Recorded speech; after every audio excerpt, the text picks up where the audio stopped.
Chapter 8 में हम लोग आपादान कारक पंचमी विभक्ति को देखेंगे। शीर्षक यहाँ हम देख रहे हैं, ज्ञानात बिना शांतिः कुतः, यानी अर्थ को जान लेंगे। ज्ञान के बिना शांति कहाँ। सबसे पहले आपादान कारक के विषय में हम लोग जानेंगे। तो आपादान कारक का मतलब है जब किसी वस्तु का किसी अन्य वस्तु या स्थान से अलग होना पाया जाता है तो वहाँ आपादान कारक होता है और इसका चिन्ह है से का मतलब यहाँ अलग होने के संबंध में बताया गया है। जैसे कि एक उदाहरण से हम लोग समझ लेते हैं कि एक सेंटेंस में दे रही हूँ, पेड़ से पत्ता गिरता है। तो यहाँ पत्ता गिर रहा है यानी पेड़ से अलग हो रहा है। इसलिए जहाँ पर अलग होने के अर्थ में जब हम से का प्रयोग करेंगे वाक्य में, तो उस वाक्य में यहाँ से जो है आपादान कारक को दिखाएगा, यानी वहाँ पर पंचमी विभक्ति होगी।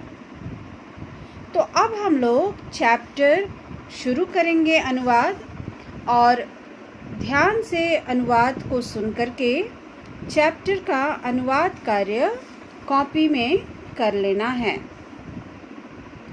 तो बालकाः विद्यालयात् गृहम् आगच्छन्ति। लड़के विद्यालय से घर आते हैं। यहाँ विद्यालय से यानी विद्यालय से लड़के अलग होकर के घर आते हैं। तो यहाँ आपादान कारक हम लोग देख रहे हैं।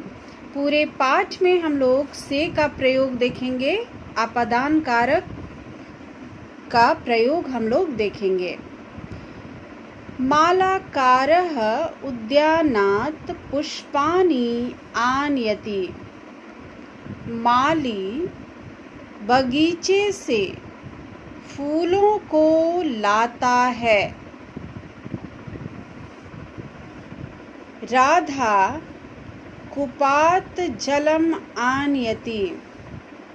राधा कुएं से जल को लाती है। लताया पुष्पाणि पतन्ति। लताओं से फूल गिरते हैं। वृक्षात् पत्राणि पतन्ति। वृक्ष से पत्ते गिरते हैं। कृषका गृहात् क्षेत्रं गच्छन्ति। किसान घर से खेत जाते हैं।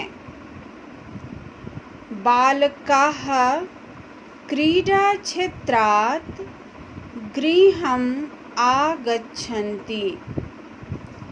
लड़के खेल के मैदान से घर आते हैं।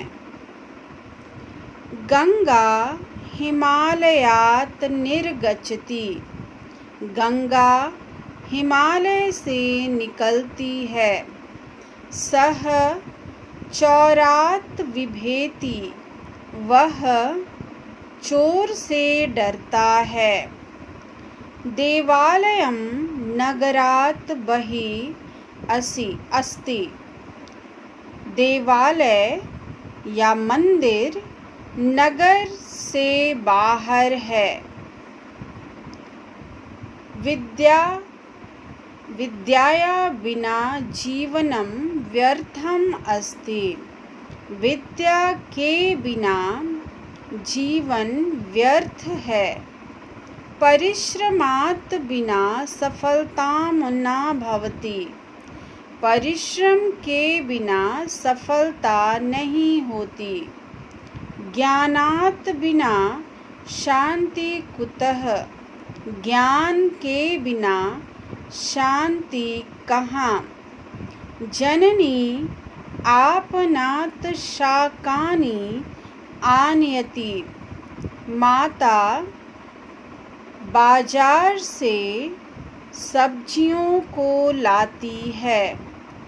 सूर्यात् किरणाः निर्गच्छन्ति, सूर्य से किरणें निकलती हैं। तो चैप्टर का अनुवाद में हम लोग देख रहे हैं पूरे चैप्टर में से का प्रयोग हुआ है, यानी अपादान कारक का यहाँ पर प्रयोग हम लोग वाक्य में देख रहे हैं। तो चैप्टर को ध्यान से सुन करके और इसके अनुवाद को कॉपी में, संस्कृत की कॉपी में कर लेना है। अगले वीडियो में हम लोग क्वेश्चन आंसर सॉल्व करेंगे। बाय।